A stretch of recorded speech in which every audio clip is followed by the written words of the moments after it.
Here's the current potato situation. As you can see, we've got plenty of reds and whites. And right now I'm doing the biggest ones to do for fries, and the medium size I'll do for chunk potatoes, and the smaller ones we'll just eat fresh.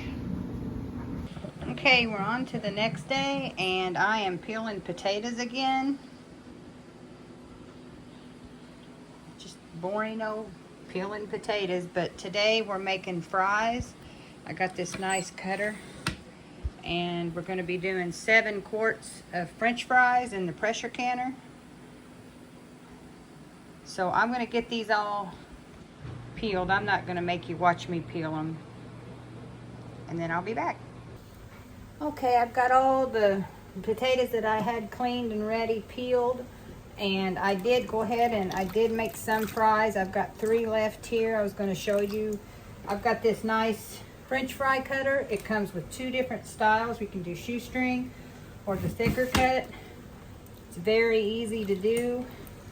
I had just one that I can show you, the old one that I used to use all the time, and it was hard, but you just place your potato in there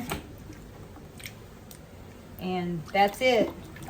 I'll let these soak and get some starch out of them, and then put some clean water in. This is already some clean water I had to put in. I can show you the other cutter that I used to use all the time, so this one was a big improvement. But this is one that I used to use, which you just stick the potato down on it and then they come out, which is good. It's good for small quantities, but this here is great for the bigger ones. My husband bought it for me last year. Like I said, I'm using the thicker cut because when you fry this particular, like when you're frying them after they've been canned, I mean, they do shrivel up some whenever they're in the oil. So this thicker cut actually takes it down to the perfect size fry. So anyway, I'm going to clean up my mess here and get ready to fill the jars. And then I'll show you putting them in there, and I put salt in them. I've done cleaned my lids and got them soaking in water. So we're about ready to get going.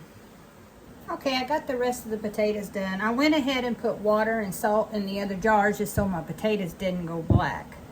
So I've got my potatoes in these 2, and I'm just going to add water to them to about 1 inch of below head space there.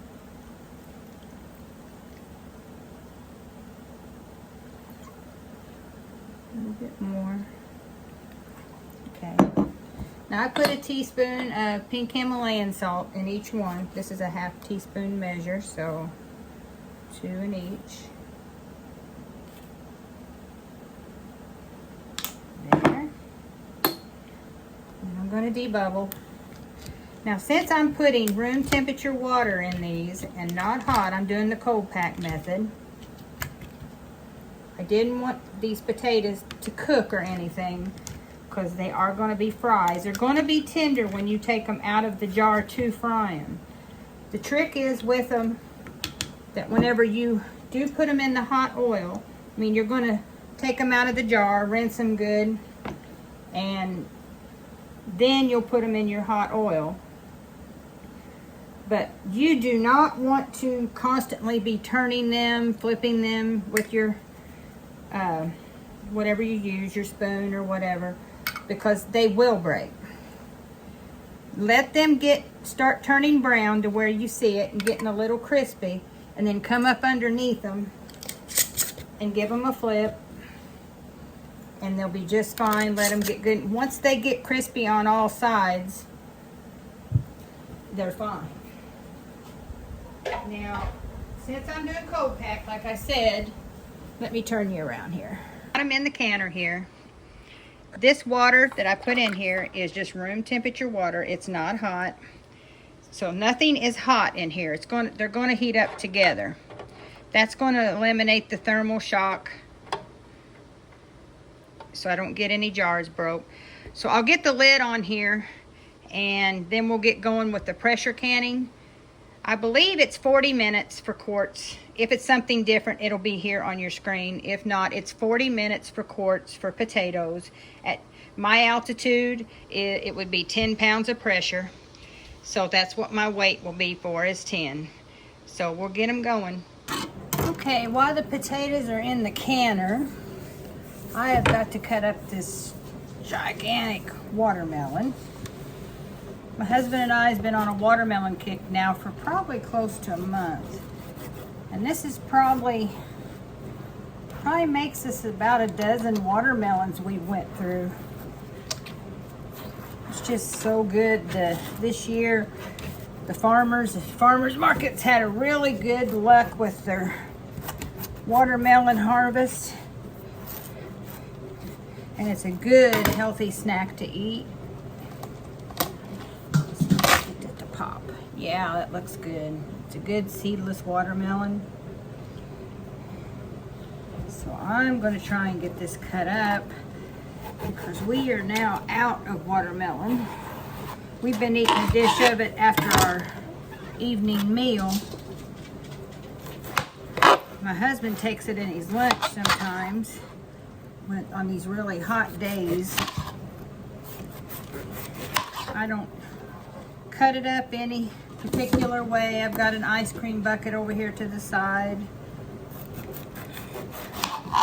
But I do like to get it cut up.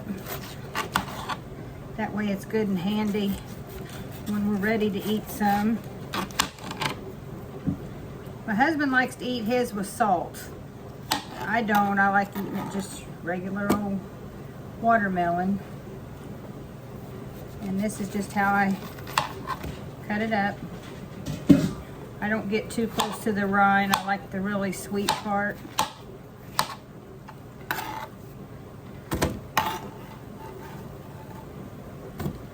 Yeah, this is going to, I hope my ice cream bucket holds it.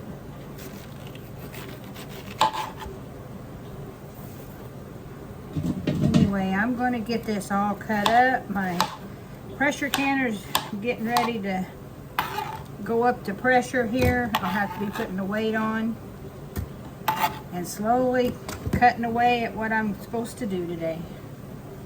And there they are, straight out of the canner. It's still bubbling a little bit. Had a little bit of siphoning. They're beautiful. Thank you, Jesus. So anyway, I think that's about it for the preserving for today. I'm going to rest up. I've got my granddoggy needs a grooming. So I'm going to rest up before I do that. He's an Aussie, so it's going to take a while on him. So I'll be back for day 3, I think it'll be, on the Every Bit Counts Challenge. So I hope you have a wonderful day. This is Shelly from Hodgepodge Hoosiers. Bye for now.